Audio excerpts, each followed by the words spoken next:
ఈరోజు హైదరాబాద్ లో యూనిస్ ఆఫీసులో జరిగిన దాడిని ఖండిస్తూ తీర్మాన మల్లన్న మీద కూడా దాడి చేయడం జరిగింది.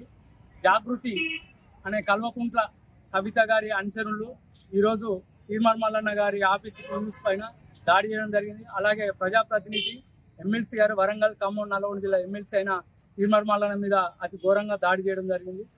ఆడ ఉన్న గన్మెన్ల మీద కూడా దాడి చేయడం జరిగింది. ఆ దాడిని తీవ్రంగా ఖండిస్తూ అలాగే కవితమ్మ గారు మీకు ఒక విన్నపం ఏంటంటే, నువ్వు ఎక్కడో బీహార్లో పుట్టిన మీ కుటుంబము, మీ ప్రస్థానం మొత్తం బీహారు, ఇక్కడ తెలంగాణ సంస్కృతి వేరు.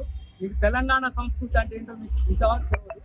బీహార్ నుంచి వచ్చి బీహార్ కుండలాగా ఇక్కడున్న తెలంగాణ మా మహిళా సోదరిమణులను అలాగే వాళ్లకు మీ బీహార్లో జరిగినటువంటి సంఘటనలు నేర్పుకుంటూ ఇవాళ ట్యూనిస్ మీద దాడి చేయడం చాలా బాధాకరమైన విషయం. అసలు నువ్వు ఇలాగే మళ్ళొకసారి దాడి చేసినట్టయితే బీహార్కి పంపించాల్సి వస్తుంది. ఈ దాడిని తీవ్రంగా ఖండిస్తున్నాం. మల్లన్న గారి మీద ఆయన మహిళలను ఎట్లా గౌరవిస్తారో మా తెలంగాణ ప్రజలకు తెలుసు. మహిళలు కూడా ఎలా మర్యాద ఇవ్వాలో వాళ్ళకు తెలుసు. కానీ నువ్వు వచ్చింది బీహార్ నుంచి కాబట్టి బీహార్ బుద్ధులే మా మహిళలు నేర్పుతున్నావు. లిక్క దందాలు కూడా నేర్పే ప్రయత్నం చేస్తున్నావు. ఇది మంచి పద్ధతి కాదు, నువ్వు మార్చుకోవాలి. మా తెలంగాణ మహిళలను నువ్వు లిక్క దందాలు దించాలనే ప్రయత్నంలోనే నువ్వు ఇటువంటి దాడిలకు పూనుకుంటున్నావు. కాబట్టి కవితమ్మ గారు మీకు దయచేసి చెప్తాను, ఇంకొకసారి ఇటువంటి దాడిలను ప్రేరేపిస్తే మాత్రం తీర్మాన మల్లన్న టీం ఏందో తెలంగాణ ప్రజలేందో ఇప్పటికే మీకు మీ నాన్నకు మీకు మేము తెలియజేసినాము. ఈసారి మీకు కూడా అంతకంటే ఘోరమైన పరిస్థితి ఉంటుంది. మళ్ళీ మీరు బీహార్కి పోవాల్సి వస్తుంది. సర్ది మూట చదువుకొని ఇల్లుని చదువుకొని బీహార్కి పోవాల్సి వస్తుంది. కాంగ్రెస్ ప్రభుత్వానికి కూడా నేను రిక్వెస్ట్ చేస్తున్నా, వాళ్ళు చేసిన దందాలు ఎన్ని అనేది మీకు అందరికీ తెలుసు. రేవంత్ రెడ్డి గారు సీఎం గారికి గౌరవంగా చెప్తున్నా, మీకు అన్ని తెలుసు. వాళ్ళని ఇంత ముందుగా నువ్వు ఎన్నికల ముందు అన్నావు, వాళ్ళను ఈ తెలంగాణ నుంచి వాళ్ళ జైలు నేస్తాం, వాళ్ళు సంపాదించిన ఆక్రమ ఆస్తులు మొత్తం బయట తీస్తామని అన్నావు. కానీ అలా చేయకుండా మాకెందుకో డౌట్ వస్తుంది. మా తీర్మానం అంటే దీంట్లో ప్రభుత్వాన్ని కూడా చేయన్నదేమో ఆలోచన మాకు వస్తున్నది. లేకుంటే అంత ధైర్యంగా ఆమె యూనిస్ ఆఫీస్ మీద కానీ మల్లన్న గారి మీద కూడా దాడి చేసేంత ధైర్యం ఆమెకు లేదు. దయచేసి కల్వకుంట్ల కవిత గారు మీరు మార్చుకోవాలి. మార్చుకొని ఎడల మాత్రం నీకు బుద్ధి ఎట్లా చెప్తామో మా తెలంగాణ ప్రజలందరూ అదే మహిళలు మళ్ళీ నిన్ను ఎక్కడున్నావో గుంజుకొచ్చి నువ్వు అక్కడనే వేస్తారు. ఇంతకుముందు లిక్కర్ స్కీమ్లో దొరికే 100 రోజుల దాకా జీవితం గడిపినావు. ఈసారి ఆ జీవితం అనేది ఉండదు. మళ్ళీ నువ్వు బీహార్కి వెళ్ళవలసి వస్తుంది. నీ అయ్యా, నీ అన్న, నీ మామ, నీ అందరూ పోయి బీహార్లో ఉండాలి. ఇది నీకు సూటిగా హెచ్చరిస్తాను. మా తెలంగాణ మహిళలు అలాంటి సోదరి మనులు గారు. వాళ్ళ తెలంగాణ సంస్కృతి ఏంటో వాళ్ళకి తెలుసు. నువ్వు బీహార్ సంస్కృతి వాళ్ళకి నేర్పుతున్నావు. బీహార్ సంస్కృతిని బీహార్లోనే చూపెట్టు, కానీ మా తెలంగాణ చూపెట్టా మాత్రం మంచిగా. ఖబర్దార్ కవిత.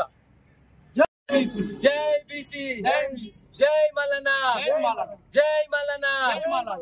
ఈ రోజు తీర్మాన మల్లన్న గారి మీద చంపడానికి వచ్చి జాగృతి మనుషులు కల్వకుంట్ల కవితమ్మ గారి జాగృతి మనుషులు చంపడానికి వచ్చి యూనిస్ ఆఫీస్ ని దాడి చేయడం జరిగింది. ఈ రోజు బీసీలు గుర్తొచ్చిన కవితమ్మ గారికి గత 10 సంవత్సరాలు మీ నాయనే కదా ఏలింది, మీ నాయనే కదా సీఎం. అప్పుడు గుర్తు రాలేదు. బీసీ రిజర్వేషన్ అని బీసీల కోసం కొట్లాడడం, రాజ్యాధికారం, విద్యా ఉద్యోగ రాజకీయాలలో వెనుకబడిపోయారు. బీసీల కోసం మేము ముందు చేస్తాం, మంచి చేస్తాం అనేది మీకు తెలియదు, తెలిసే పొజిషన్ లో లేదు, మీకు రాదు కూడా. ఈ రోజు కొత్తగా నినాదం ఎత్తుకొని మేము బీసీలకు ఉద్ధరిస్తామని చెప్పేది రాంగు. గతంలో మీ నాయన 399 జీవో తీసుకొచ్చి గ్రామ సంస్థల ఎలక్షన్ లో కోట్ల అఫిడవిట్ దాఖలు చేసి కోట్ల వేసి అక్కడి నుంచి కోర్టు మొట్టికాయలు వేస్తే 33% ఉన్న విద్య, వైద్య, ఉద్యోగ రంగాలలో ఉన్నదాన్ని తీసుకొచ్చి 23% రిజర్వేషన్ చేసి బీసీలకు అన్యాయం చేసింది కాకుండా ఈ రోజు నువ్వు కొత్తగా మళ్ళీ బీసీ ఉద్యమం చేస్తా అని చెప్పేసి నువ్వు ముందుకు వచ్చి అన్ని నాటకాలు ఆడుతున్నావు. తీర్మాన మల్లన్న బీసీ రాజ్యాధికారం కోసం, ప్రజల కోసం కొట్లాడుతున్నాడు. బీసీలకు అన్ని రకాలుగా వెన్నుదన్నుగా ఉండడానికి ఉద్దేశంతోనే బీసీ పార్టీ వస్తుందన్న ఉద్దేశంతో నువ్వు మా మల్లన్ను అణచివేయడానికి ప్రయత్నం చేస్తున్నావు. కానీ నీకు ఒకటి గుర్తొస్తలేదు, గతంలో కూడా మీరు మల్లన్న మీద దాడులు చేసిర్రు, అధికారాన్ని కోల్పోయారు. ఈసారి కూడా మా మల్లన్న మీద దాడి చేసిర్రు. రేపు తట్టాపుట్టా చదువుకొని బీహార్కి వెళ్ళిపోయే పరిస్థితి కూడా మీకు దాపిస్తుంది. ఇంకొకటి గుర్తుపెట్టుకోవాలి, మేము మల్లన్న టీమ్ లోకి వచ్చింది కూడా అన్నిటికీ తెగిడ్చి వచ్చినాం. మాకు ప్రాణాల మీద కూడా లెక్కలేదు. కాకపోతే మా మల్లన్న మాకు ఒకటి చెప్తాడు, బిడా మనం సమాజం పట్ల ఉన్నాం, ప్రజలను గౌరవించాలి, వ్యవహారంగా పోవాలి, పద్ధతిగా పోవాలి, ప్రజల పద్ధతిగా పోవాలి, మనకి సంస్కృతి కాదు దాడులు అనేది అని మల్లన్న గారు మాకు చెప్పడం జరిగింది.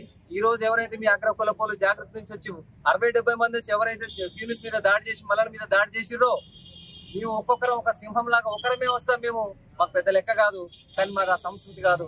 మేము మల్లన్న రూట్లనే పోతాం. జాగ్రత్తగా ఉండాలి కవిత గారు. మీరు మిమ్మల్ని బీహార్కి పంపించే రోజు దగ్గరలోనే ఉన్నాయి. మీ రాజకీయ జీవితాన్ని మేము భూస్థాపితం చేస్తాం.